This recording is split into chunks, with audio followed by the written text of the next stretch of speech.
ছোট একটি বিমান দুর্ঘটনায় অলৌকিকভাবে বেঁচেও যেন মৃত্যুর মুখোমুখি দাঁড়িয়ে ৫ আরোহী। কারণ দুর্ঘটনা কবলিত বিমানটি এমন এক জলাভূমিতে জরুরি অবতরণ করে যেখানে শুধু কুমির আর কুমির। চারদিকে কুমির, মাঝখানে ডুবে যাওয়া বিমানের উপর দাঁড়িয়ে টানা ৩৬ ঘন্টা সময় অতিবাহিত করেছেন ৫ আরোহী। জীবন যেন হাতের মুঠোয়। পরে স্থানীয় জেলেদের কাছ থেকে খবর পেয়ে একটি হেলিকপ্টার পাঠিয়ে উদ্ধার করা হয় তাদের। ঘটনাটি বলিভিয়ার আমাজোনাস অঞ্চলের।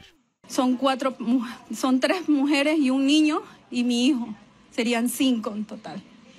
Todos están bien, dice lo que nos han comunicado y que esperemos. উদ্ধারকারী হেলিকপ্টারটির পাইলট জানান, বলিভিয়ার বেনি অঞ্চল থেকে বিমানটি খুঁজে পেয়েছেন তারা। আলোচিত এই ঘটনায় ভুক্তভোগী ৫ বিমান আরোহীর চিকিৎসা নিশ্চিতে খুশি অঞ্চলটির স্বাস্থ্য বিভাগ। Muy contento, la verdad, porque al final todas las instituciones se unieron para poder dar con los desaparecidos y bueno, y haber salvado esas vidas. কর্তৃপক্ষ জানিয়েছে, বৃহস্পতিবার বিমানটি নিখোঁজ হওয়ার পর ৪৮ ঘন্টা খুঁজে পায়নি তারা। সবাই আরোহীদের নিয়ে উদ্বিগ্ন ছিল। তৌহিদুর রহমান, এখন বিশ্ব।